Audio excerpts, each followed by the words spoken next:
Dr. Taylor, this is a common question I get asked.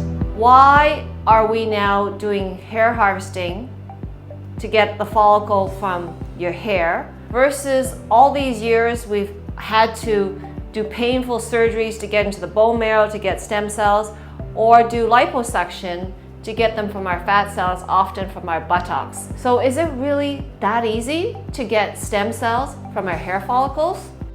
Yeah, so there are some nuanced difference between the stem cells that we find in our bone marrow, in our fat, and in our hair follicles. The main cell that we're looking at that is a stem cell in our bodies is the mesenchymal stem cell in those three areas. And you can get them in all three. On top of that though, there are some specific cells that come from around those in the hair follicle that we also really like. That includes the keratinocytes, the fibroblasts, but then also these hair follicle specific stem cells.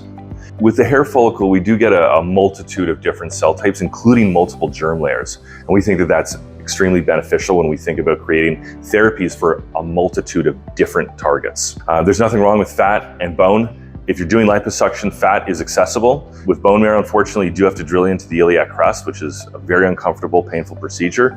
And we think the hair follicle is much more accessible.